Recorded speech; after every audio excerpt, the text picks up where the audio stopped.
So now I'm back home with my mom and dad again.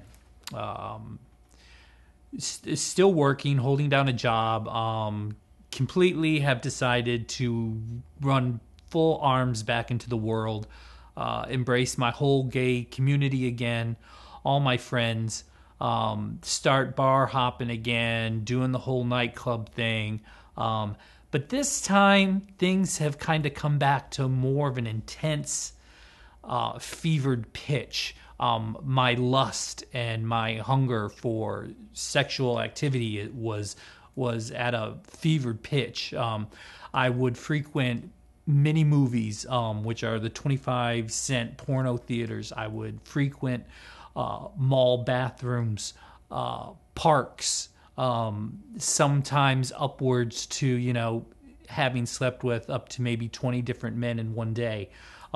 It was just insatiable and destructive, and it was just a hunger that couldn't be fed. It continued to grow and grow and grow.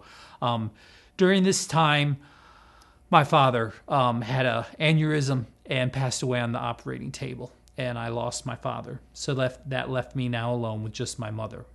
And things got very complicated, and she continued to be very abusive. And I was offered a great job in Orlando and left Tampa to move to Orlando. While I was in Orlando, I made one new friend, and he happened to be the largest cocaine dealer in Orlando. And I was introduced to cocaine. Drugs were never something I was really all that into. I mean, I had tried drugs here and there. Never really my thing. I didn't like not being in control, and if I smoked pot or took acid, I just, wasn't my big thing. But yet all my friends partied and did drugs all the time. But I was introduced to cocaine, and cocaine was unlike anything I'd done before. It took that insecure, hurt little boy that was inside me, and all of a sudden it made me feel strong, and it made me feel like everything was okay. It gave me this euphoric sense. It just brought incredible pleasure without the high effects of making you feel like you're not in control. So I fell in love with the drug, and it got its hooks into me very, very deeply.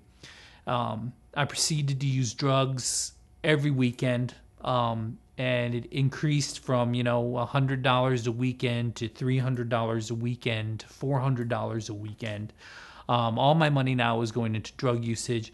The job that I had in Orlando, I ended up losing. While I lived in Orlando, I had, I played back and forth with God. I'd kind of go back to God, and then I'd run back to the world, and then I'd go back to God. And I remember one time I went to Benny Hinn's church, was in Orlando, and I thought, here's this great man who works miracles and heals people. Maybe if I can just get to Benny Hinn, something will change. And so I went to Benny Hinn's church with an 8-ball of cocaine in my pocket one Sunday morning, and would listen to Benny Hinn preach, and then go in the bathroom and do a line of coke, come back into the church, listen to the rest of the sermon. Nothing was happening. Nothing was being healed.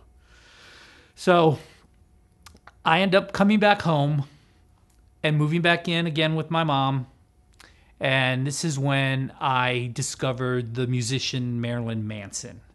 And it's pretty much a downhill slide from there.